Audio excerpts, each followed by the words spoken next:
स्वागत है आप सभी का आपके अपने YouTube चैनल एग्ज़ाम वॉरियर्स पर। आज के वीडियो में हम बात करने वाले हैं जूनियर अकाउंटेंट भर्ती परीक्षा 2023-24 के बारे में, जहां पर दोगुना में शामिल हुए अभ्यर्थियों के डॉक्यूमेंट वेरिफिकेशन की प्रोसेस अभी चल रही है। काफ़ी अभ्यर्थियों के डॉक्यूमेंट वेरिफिकेशन हो चुके हैं, तो वही कई अभ्यर्थियों के भी डॉक्यूमेंट वेरिफिकेशन होने बाकी है। सेकेंड शेड्यूल के डॉक्यूमेंट वेरिफिकेशन अभी चल रहे हैं। जल्द ही थर्ड फेज़ का जो डॉक्यूमेंट वेरिफिकेशन होना है उसका शेड्यूल भी जल्द जारी होगा। पूरी संभावना है कि आने वाले 2 से 3 दिन में आपका डॉक्यूमेंट वेरिफिकेशन का शेड्यूल जारी हो सकता है। कल या परसों में डॉक्यूमेंट वेरिफिकेशन की शेड्यूल आने की पूरी उम्मीद है, जिसके बाद आपके थर्ड फेज़ के डॉक्यूमेंट वेरिफिकेशन स्टार्ट होंगे। इसके बारे में हमने कई बार भी बात की है कि थर्ड फेज़ में सबसे पहले आपको दिखाई देंगे जिनका 27 तारीख को डीवी होने वाला था, उनका डीवी अब थर्ड फेज़ में होगा। लगभग 4 तारीख को उनके डॉक्यूमेंट वेरिफिकेशन होने का अनुमान है। उसके बाद लगभग 2000 अभ्यर्थियों के लिए शेड्यूल जारी किया जाएगा, जिसमें कि वे अभ्यर्थी शामिल होंगे जिनका अभी तक डॉक्यूमेंट वेरिफिकेशन नहीं हुआ है, साथ ही जिनके नंबर 576 से 612 और अगर फीमेल कैंडिडेट है तो 512 से लेकर लगभग 555 के बीच जिनके नंबर नहीं आए हैं, उनका यहाँ पर डॉक्यूमेंट वेरिफिकेशन होने का अनुमान है। उसके लिए शेड्यूल आपका जल्द से जल्द जारी होगा। आज को मिलाकर आने वाले 3 दिनों में आपका डॉक्यूमेंट वेरिफिकेशन का शेड्यूल जारी हो सकता है। इसी बीच काफ़ी अभ्यर्थी जो कि डॉक्यूमेंट वेरिफिकेशन करा चुके हैं, उन्हें कई प्रकार की दिक्कत सामने आई है। कई अभ्यर्थियों को प्रोविजनल भी किया गया है। इसके पीछे का क्या कारण है, इसके बारे में बात करेंगे। साथ ही वे अभ्यर्थी जिनके अब डॉक्यूमेंट वेरिफिकेशन होने वाला है, उन्हें किन चीज़ों का ध्यान रखना है, इसके बारे में भी हम बात करने वाले हैं। तो आज के वीडियो में हम कुछ इंपॉर्टेंट क्वेश्चन पर बात करेंगे जो अभ्यर्थियों के हैं, जिसमें कि अभ्यर्थियों को प्रोविजनल किया जा रहा है। इसके लिए अभ्यर्थियों को क्या करना चाहिए, इसके बारे में हम बात करने वाले हैं। सबसे ज़्यादा दिक्कत अभ्यर्थियों को यहाँ पर आ रही है, एक तो है मूल निवास में कई अभ्यर्थियों को प्रोविजनल किया गया है। तो क्या प्रोविजनल करने के बाद उन्हें फाइनल से बाहर किया जाता है या फिर कुछ और उन्हें चांस दिए जाते हैं अपने डॉक्यूमेंट सबमिट कराने को लेकर, इसके बारे में हम बात करेंगे। साथ ही किन किन चीज़ों के लिए आपको एफिडेविट लगाना होगा, क्योंकि जूनियर अकाउंटेंट भर्ती का जो दस्तावेज सत्यापन का कार्यक्रम चल रहा है, इसमें जो मुख्य चीज़ है वो है एफिडेविट। कहीं भी आपकी कोई गलती है तो आप वहाँ पर एफिडेविट लगा सकते हैं, क्योंकि वहाँ पर ज़्यादातर एफिडेविट ही मांगे जा रहे हैं, जिनकी बाद में जाँच करके हो सकता है कि आपको प्रोविजनल से बाहर निकाला जाए, या फिर अगर उन एफिडेविट से काम नहीं चले तो आपको प्रोविजनल किया जा सकता है। तो अभ्यर्थियों के कुछ महत्वपूर्ण क्वेश्चन थे जिनको लेकर आज के वीडियो में बात करेंगे। सबसे पहला क्वेश्चन आता है, मूल निवास नया है। आप सभी जानते हैं कि मूल निवास से पता चलता है कि आप राजस्थान के निवासी हैं या नहीं। तो मूल निवास होना अभ्यर्थी के लिए काफ़ी ज़रूरी है। अभी काफ़ी अभ्यर्थी ऐसे हैं जिन्होंने मूल निवास कभी नहीं बनाया है, एग्ज़ाम डेट के बाद में उन्होंने मूल निवास बनाया है। तो यहाँ पर उन अभ्यर्थियों के लिए दिक्कत आती है, क्योंकि आप सभी जानते हैं कि जब भी आप ग्रेजुएशन में जाते हैं, जब भी आप कॉलेज में जाते हैं, तो वहाँ पर भी मूल निवास मांगा जाता है। तो उन अभ्यर्थियों ने तब नहीं बनवाया था, तो अब जो है उन अभ्यर्थियों ने एग्ज़ाम फॉरम के बाद का मूल निवास वे लोग लगा रहे हैं, तो उन्हें उसमें एफिडेविट भी लगाना होगा कि वे शुरू से ही राजस्थान के मूल निवासी हैं, लेकिन उनके द्वारा मूल निवास एग्ज़ाम डेट के बाद का बनाया गया है। इस प्रकार का उन्हें एक एफिडेविट लगाना होगा जो वो बनवा सकते हैं। जहाँ पर भी वो बनवाने जाएंगे वहाँ उन्हें एक फॉर्मेट मिल जाएगा जिसमें कि मूल निवास नया होने के एफिडेविट होता है। तो इस प्रकार जो है उन्हें मूल निवास लगाना है। काफ़ी अभ्यर्थी ऐसे हैं जो कि अपना नया मूल निवास लेकर जाते हैं, उसके साथ एफिडेविट नहीं लगाते हैं, तो उन्हें वहाँ पर प्रोविजनल कर दिया जाता है। या तो आप पहले ही अपना मूल निवास के साथ एफिडेविट लेकर जाएं। अगर आपका मूल निवास एग्ज़ाम डेट के फॉरम की जो डेट है उसके बाद का है, तो आपको यहाँ पर एफिडेविट ज़रूर लगाना होगा। साथ ही जिनका जो मूल निवास है वो 10 साल से पुराना हो गया था, इसके बाद उन्होंने नया बनवाया है, तो उन्हें दोनों ही लेकर जाने हैं, जिससे कि क्लियर हो जाए कि वो पहले भी राजस्थान के मूल निवासी थे और अभी भी है। क्योंकि इसमें सबसे बड़ी दिक्कत जो रिजर्वेशन वाली कैटेगरी है उन्हें आती है, क्योंकि उनको रिजर्वेशन इसीलिए मिला है कि वो राजस्थान के मूल निवासी हैं। अगर उनके पास ऐसा कोई सबूत नहीं होता है कि वो एग्ज़ाम डेट के या फॉरम की डेट से पहले राजस्थान के मूल निवासी थे, तो उन्हें जनरल कैटेगरी में कंसीडर कर लिया जाता है। तो इस तरह की दिक्कत आपके सामने नहीं आए, तो आपको अगर आपका मूल निवास फॉरम की डेट के बाद का है, तो आपको यहाँ पर अपना एक एफिडेविट ज़रूर बनवाना होगा। तो ये थी बात मूल निवास को लेकर। अगर मूल निवास पुराना है और नया भी है तो दोनों ले जाइए। अगर नया है तो उसके बाद जो है आपको एफिडेविट लगाना होगा। अगला आता है, किसी डॉक्यूमेंट में नाम में प्रॉब्लम है। तो यहाँ पर सबसे इम्पोर्टेंट चीज़ यही है कि अगर आपको यहाँ पर दिक्कत नहीं आए तो आपको पहले ही एफिडेविट बनवा लेना है, वरना कई अभ्यर्थियों के द्वारा बताया गया था कि यहाँ पर जब उनके द्वारा डॉक्यूमेंट दिए गए हैं उसमें नाम में कई दिक्कत है। नाम में दिक्कत कई प्रकार की हो सकती है, कई बार स्पेलिंग में दिक्कत होती है, कई बार स्पेस नहीं होता है। तो काफ़ी अभ्यर्थी ऐसे होते हैं जिन्हें बाद में बुलाया जाता है। तो इस तरह की दिक्कत आपके सामने नहीं आए तो आपको सबसे पहले अपने डॉक्यूमेंट चेक कर लेने हैं।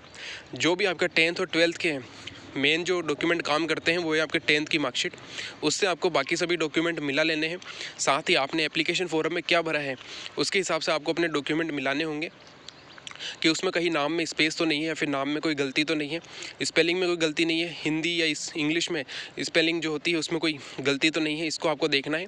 अगर जहाँ भी कमी लगती है तो उसमें आपको एफिडेविट ज़रूर बनाना होगा, वरना ये होगा कि आप डॉक्यूमेंट वेरिफिकेशन करा के घर आ जाएंगे, उसके बाद आपको फिर से बुलाया जाएगा। तो इससे अभ्यर्थी भी काफ़ी टेंशन में आ जाता है। इसलिए आपको पहले ही ध्यान रखना है अपने जितने भी डॉक्यूमेंट हैं। वैसे यहाँ पे ज़्यादा डॉक्यूमेंट नहीं है, 10 से 15 डॉक्यूमेंट आपसे मांगे गए हैं, जिसमें 10th है, 12th है, इसके बाद आपकी मार्कशीट है ग्रेजुएशन की और उसके साथ डिग्री है, उसके बाद आपका RSCIT है और उसके बाद जो है आपके कुछ शपथ पत्र हैं। तो ये चीज़ें आपसे यहाँ पर मांगी गई है। मूल निवास है, आपका कैटेगरी का सर्टिफिकेट हो सकता है।